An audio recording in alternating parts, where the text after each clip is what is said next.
300 আর 350 টাকার ক্যাপুচিনো যদি ঘরে বসে মাত্র 50 টাকা এনজয় করা যায় তাহলে ব্যাপারটা কিন্তু খারাপ হয় না। এটা দোকানের ক্যাপুচিনোর মতো একজ্যাক্ট টেস্ট না দিলেও এটার টেস্ট কিন্তু অতটাও খারাপ না।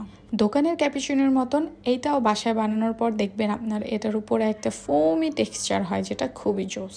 এতক্ষণ আমি যে ক্যাপুচিনোর সুনাম করলাম সেটার দাম মাত্র 50 টাকা। আর এটা হচ্ছে টোরাবিকার ক্যাপুচিনো। এটা খুব বেশি হাইপ তোলা, খুব বেশি ভাইরাল। এটা মেক করাও অনেক বেশি ইজি, আপনার অনেক বেশি কষ্ট করতে হবে না। ফার্স্টলি আপনি টোরাবিকা ক্যাপুচিনো প্যাকেটটা খুলে একটা সুন্দর এরকম মগ বা কাপে সেই পুরোটা ঢেলে নেবেন। আর এটা 2 জন মানুষ অনায়াসে খেতে পারবে। আর যারা আমার মতন কফি লাভার তাদের একজনের জন্য লাগবে। এখানে অনেকগুলো কফি দেয়া থাকে আর এটা সবকিছু মিক্সড থাকে, আপনার এক্সট্রা কোনো কিছু এটাতে অ্যাড করার প্রয়োজন নাই। ফুটন্ত গরম পানি জাস্ট অ্যাড করে দিবেন এটার সাথে, দ্যাটস ইট, আর কিছুই লাগবে না। দেন এটাকে ভালো করে মিক্সড করে নেবেন। আর পানি যত কম দিবেন এটার টেক্সচারটা তত বেশি ঘন হবে, তত বেশি টেস্টি হবে। আর এটা যখন আপনি মিক্সিং করবেন তখন থেকে দেখবেন যে এটার উপরে একটা ফোমি ভাব চলে আসবে। দেন কফি পাউডারটা আর গরম পানিটা ভালোভাবে একটু নেড়েচেড়ে মিক্সড করে নেবেন।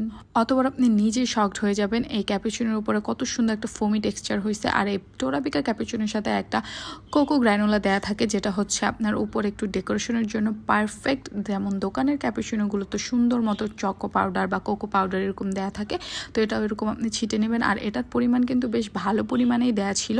দেন আমি এই কাপটার উপরে সুন্দর করে গ্র্যানিশ করে নিচ্ছিলাম। দেন এটাকে চামচ দিয়ে একটু নেড়ে ছেড়ে আপনি আপনার মতো একটু সুন্দর ডিজাইন করতে পারবেন, যদিও আমি সেটাতে ব্যর্থ হয়েছিলাম। সো ঠ্যান রেডি হয়ে গিয়েছে আমার মাত্র 50 টাকা টোরাবিকা ক্যাপুচিনো, যেটার টেস্ট কিন্তু খারাপ না, যেটার টেস্ট অনেক বেশি ভালো। আপনারা যারা সুগার খেতে পছন্দ করেন, একটু বেশি মিষ্টি খান, তারা অবশ্যই এটার সাথে হালকা সুগার অ্যাড করে নেবেন। যদি আমি সুগার কম খাই তাই আমার কোনো প্রকার সুগার অ্যাড করা লাগেনি।